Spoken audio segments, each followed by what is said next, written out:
अस्सलामुअलैकुम नाज़रीन, एक नए वीलॉग के साथ आपकी खिदमत में हाज़िर हैं। और एक लंबे अरसे के बाद हम आए हैं, एक लंबी ब्रेक थी। बहरहाल अब रोज़ाना की बुनियाद पर आपकी खिदमत में हाज़िर होंगे और आपको नई नई जो ख़बरें हैं उनसे आगाह करेंगे। आज की जो सबसे बड़ी डेवलपमेंट है वो ये नहीं है कि सुप्रीम कोर्ट ऑफ पाकिस्तान ने पाकिस्तान तहरीक इंसाफ की दरख्वास्त को न सिर्फ समाअत के लिए मुकर्रर किया, उस पर समाअत की और उस पर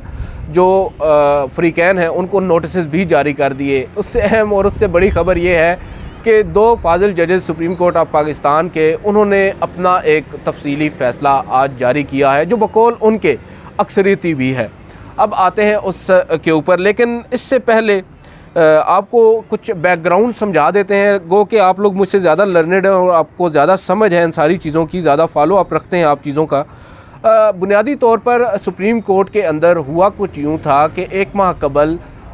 दो रुकनी एक बेंच था, उन्होंने एक नोट तहरीर किया और चीफ़ जस्टिस को भेजा, जिसमें उन्होंने ये कहा कि इंतखाबात की जो तारीख़ है उसमें जो ताख़ीर है उस पर अज़ खुद नोटिस लिया जाना चाहिए। चीफ़ जस्टिस ने अज़ खुद नोटिस लिया और उस अज़ खुद नोटिस पर उन्होंने एक 5 रुकनी लार्जर बेंच तश्कील दिया।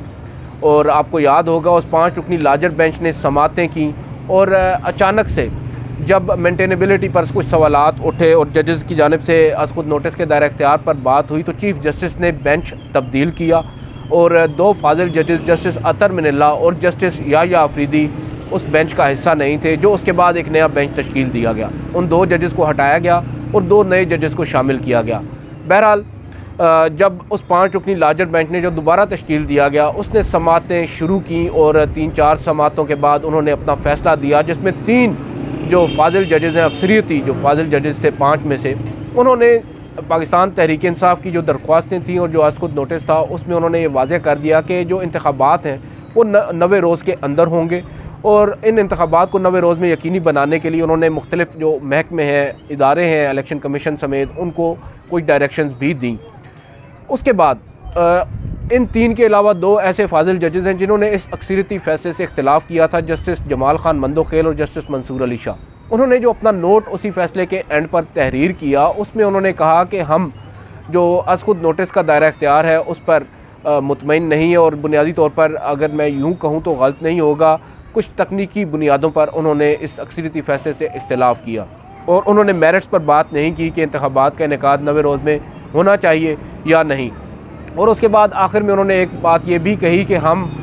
2 फाजिल जजेस जस्टिस अतर मिनल्ला और जस्टिस याह्या अफरीदी की राय से इत्तेफाक करते हैं। गो के वो अब इस 5 रुकनी लार्जर बेंच का हिस्सा नहीं थे, लेकिन फिर भी इन दोनों जजेस ने उन 2 जजेस के साथ अपनी राय को नथी किया और शायद ये इम्पोज करने की कोशिश की। उस वक्त हमने इस बात का ख़दशा ज़ाहिर किया था कि शायद गालिबन यहाँ पर ये दोनों जजेस ये कहने की कोशिश कर रहे हैं कि ये फ़ैसला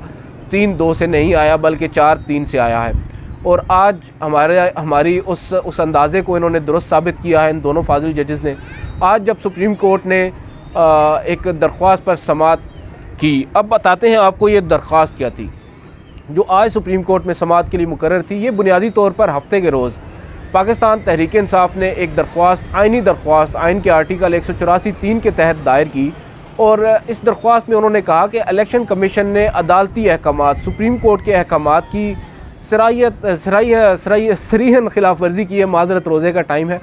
खिलाफ वर्जी की है। और उसमें उन्होंने जो सदर की जानिब से तारीख़ दी गई थी और जो शेड्यूल भी जारी किया गया था 30 अप्रैल का, उसको वापस लेते हुए, उसको तब्दील करते हुए अज़ खुद उसको अब 8 अक्टूबर तक वो ले गए हैं, यानी 5 से 6 माह का जंप लिया गया है। इतनी बड़ी ताख़ीर की गई है इंतखाबात में। इसमें पाकिस्तान तहरीक इंसाफ ने मेरी राय के मुताबिक दुरुस्त भी है ये बात कि उन्होंने अदालती फ़ैसले की खिलाफ वर्जी मुबैना तौर पर की है इलेक्शन कमीशन ने, और पाकिस्तान तहरीक इंसाफ ने मुनासिब समझा और उसको सुप्रीम कोर्ट में चैलेंज कर दिया। और हमने एक सवाल उठाया था 2 रोज़ कबल, ईसा नकवी साहब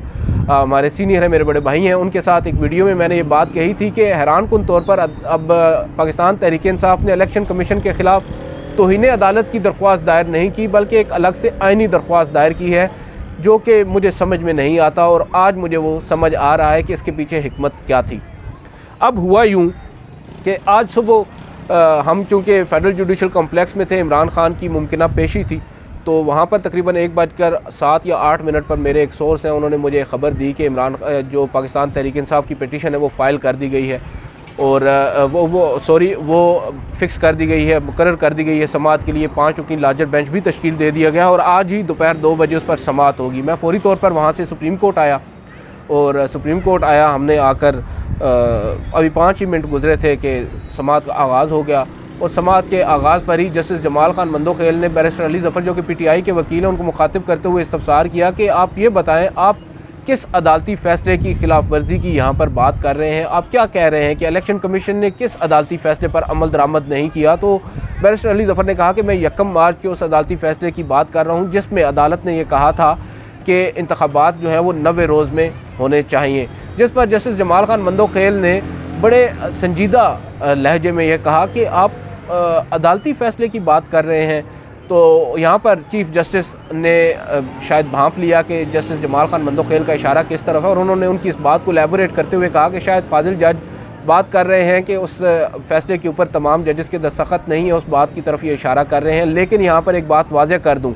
ये बात सबसे इम्पॉर्टेंट है जो चीफ़ जस्टिस ने आज कमरा अदालत में कही कि ये मामला सिर्फ एक अदालती फ़ैसले की खिलाफ वर्जी या उस पर अमल दरामद का नहीं है, वो एक छोटा सा पहलू है इस केस में। बुनियादी तौर पर हमारे सामने सवाल ये है, आइनी दरख्वास्त में ये सवाल उठाया गया है कि क्या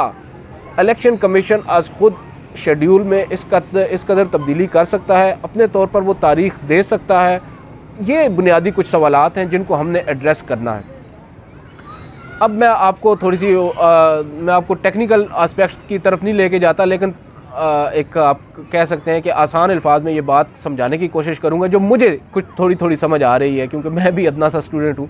कि यहाँ पर जो चीफ़ जस्टिस ने ये बात की है, इस बात से आप अंदाज़ा लगा सकते हैं कि चीफ़ जस्टिस को शायद अंदाज़ा था कि कोई नोट आ रहा है, कोई फ़ैसला आ रहा है जिसका हवाला आज जस्टिस जमाल खान मंदोखेल ने कमरा अदालत में दब्बे अल्फाज में दे दिया था। और चीफ़ जस्टिस को भी गालिबन इस बात का अंदाज़ा आज से नहीं कुछ रोज़ पहले से था, और शायद इस बात का अंदाज़ा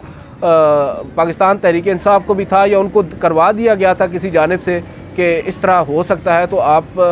बजाय इसके कि तौहीन अदालत की दरख्वास्त दायर करें हमारे फ़ैसले की तौहीन के हवाले से, आप एक आइनी दरख्वास्त अलग से दायर करें।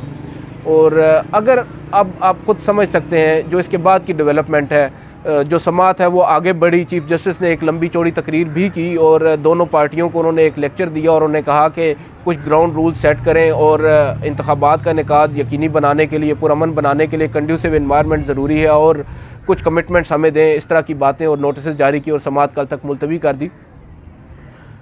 समाअत मुलतवी हुई, हम अपने दफ्तर के लिए निकले सुप्रीम कोर्ट से, तो एक और मैसेज आया कि एक जजमेंट आई है। हमने कहा कौन सी जजमेंट आ गई है, अभी कोई हमारे जहन में कोई ऐसा रिज़र्व फ़ैसला था नहीं। खैर जब देखा तो जस्टिस मंसूर अली शाह और जस्टिस जमाल खान मंदोखेल का 28 सफ़ात पर मुश्तमिल एक फ़ैसला है जो कि अज़ खुद नोटिस नंबर 1 2023 में दिया गया। तो हमने जब इसको पढ़ना शुरू किया तो हमें मालूम पड़ा कि ये मामला किस तरफ जा रहा है। टाइमिंग आप देख लें, टाइमिंग ये है कि आज ही सुप्रीम कोर्ट ने इलेक्शंस के हवाले से एक और पिटीशन टेकअप की और आज ही ये नोट भी, ये तफसीली फ़ैसला भी आ गया, जिसमें अब वाज़े तौर पर ये दोनों जजेस खुलकर कह रहे हैं कि वो जो फ़ैसला हमने दिया था 1 मार्च को, जो उस वक्त अक़लियती था, वो बुनियादी तौर पर अक़लियती नहीं, वो अक्सरियती फ़ैसला था। फ़ैसला 3-2 से नहीं आया था बल्कि फ़ैसला 4-3 से आया था। ये दोनों फाजिल जजेस यहाँ पर ये कहने की कोशिश कर रहे हैं कि जो 2 जजेस जिनको पहले निकाला गया था इस बेंच से, वो भी बुनियादी तौर पर उस बेंच का हिस्सा ही थे, क्योंकि वो अपनी राय दे चुके थे। लिहाजा उन 2 की राय और इन 2 की राय, ये हुए 4, और वो 3 जजेस जिनमें justice chief justice Umar Bandial, justice Ijazul Ahsan और गालिबन जस्टिस मुनीब अख्तर थे, उनकी जो राय है उसके ऊपर ये हावी हो जाती है। और जो इंतखाबात के इनेकाद का जो फ़ैसला था वो उसकी कोई स्टैंडिंग नहीं है, वो महज एक अक़लियती फ़ैसला है जिसके ख़िलाफ़ अब इलेक्शन कमीशन जिस पर अब पाकिस्तान तहरीक इंसाफ जो है वो सुप्रीम कोर्ट में आई है कि अदालती फ़ैसले पर अमल दरामद नहीं हुआ। तो अब यहाँ पर अगर आप मेरी बात समझ पा रहे हैं या नहीं, क्योंकि मैं ख़ुद काफ़ी ज़्यादा कन्फ्यूज़ हो रहा हूँ, डेवलपमेंट्स बड़ी अजीब सी हो रही हैं कि अगर यहाँ पर तौहीन अदालत की दरख्वास्त होती उस अदालती फ़ैसले की तो उसकी स्टैंडिंग ना होती, क्योंकि अब जबकि ये एक नई बहस चढ़ गई है कि वो जो अक्सरियती फ़ैसला 1 मार्च को आया था आज वो अक़लियती फ़ैसले में बदल गया है। तो क्या अक़लियती फ़ैसले पर अमल दरामद के ख़िलाफ़ तौहीन अदालत की दरख्वास्त दायर हो सकती थी? तो अगर वो तौहीन अदालत की दरख्वास्त होती तो आज उसके लिए कोई ग्राउंड्स जो हैं वो काफ़ी वीक हो जाते। लेकिन अब भी जो पिटीशन स्टैंड कर रही है उसकी एक बुनियादी वजह यह है कि ये तौहीन अदालत की नहीं बल्कि आइनी दरख्वास्त है और एक अलग दरख्वास्त है, इंडिपेंडेंट दरख्वास्त है। और इसमें चीफ जस्टिस ऑफ पाकिस्तान अपने स्वाबदीदी जो इख्तियारात हैं जो उनको एडमिनिस्ट्रेटिव पावर्स दी गई हैं बतौर चीफ जस्टिस, जो एडमिनिस्ट्रेटिव हेड हैं वो सुप्रीम कोर्ट के, वो 184(3) और 100 मोटो में उसको कन्वर्ट करते हुए अब हुकूमत और जो पाकिस्तान तहरीक इंसाफ है उनसे इंतखाबात के इनेकाद में एक मीडिएटर का किरदार अदा करने का भी कह सकते हैं और साथ साथ उनको अपनी अपनी जो आइनी ज़िम्मेदारियाँ हैं वो भी पूरी करने की उनको डायरेक्शंस दे सकते हैं। और यहाँ से ये बात साबित होती है कि अब सुप्रीम कोर्ट जो है वो सुप्रीम कोर्ट नहीं रही। अब यहाँ पर जो जजेस में इख्तिलाफ़ात हैं वो महज इख्तिलाफ़ात नहीं रहे, वो बल्कि अब एक लड़ाई की शक्ल इख्तियार कर गए हैं। अब जो रंजिशें हैं वो रंजिशों से काफ़ी आगे निकल चुकी हैं और अब देखना ये है कि ये आगे कहाँ तक जाता है। जो बात जस्टिस काजी फाइज ईसा तकरीबन 3 हफ़्ते कबल अपनी एक बेंच के अंदर कर चुके हैं कि बेंचेस की जो तश्कील है और जो बेंचेस की तश्कील के अलावा जो मुकदमात की समाअत का तरीक़ाकार है उस पर जो जस्टिस काजी फाइज ईसा ने सवालात उठाए थे, आपको याद होगा हमने रिपोर्ट भी किया था कि कैसे जस्टिस काजी फाइज ईसा ने रजिस्ट्रार सुप्रीम कोर्ट को कमरा अदालत में एक दफ़ा नहीं एक रोज़ में 3 मरतबा तलब करके बेंचेस की तश्कील के चीफ जस्टिस के इख्तियारात पर कुछ लंबी चौड़ी तकारीर की थी। आज उसी की दूसरी किस्त ये 28 सफ़ात पर मुश्तमिल जस्टिस मंसूर अली शाह और जस्टिस जमाल खान मंदोखेल का फ़ैसला है जिसमें बार बार एक ही बात की जा रही है कि चीफ जस्टिस के इख्तियार और इस पार की नज़रसानी करनी चाहिए जिसमें वन मैन शो के तौर पर, वन मैन शो का लफ्ज़ मैं नहीं इस्तेमाल कर रहा, फाजिल जजेस ने अपने चीफ जस्टिस के लिए किया है और जिसमें ये कह रहे हैं कि बेंचेस की तश्कील जो है और जो आज खुद नोटिस का इख्तियार है इस पर नज़रसानी किया जाना चाहिए। तो देखते हैं अब मामला आगे किस तरफ जाता है। कल भी मामला समाअत के लिए मुकर्रर है, अब सप्लीमेंट्री काज लिस्ट भी जारी होनी है। हो सकता है सप्लीमेंट्री काज लिस्ट जारी हो और समाअत कल ही, हो सकता है काज लिस्ट भी जारी ना हो और मामला फिर तवालत इख्तियार कर जाए। आपसे अगली वीडियो मुलाकात होगी, इजाज़त दीजिए, अल्लाह हाफ़िज़।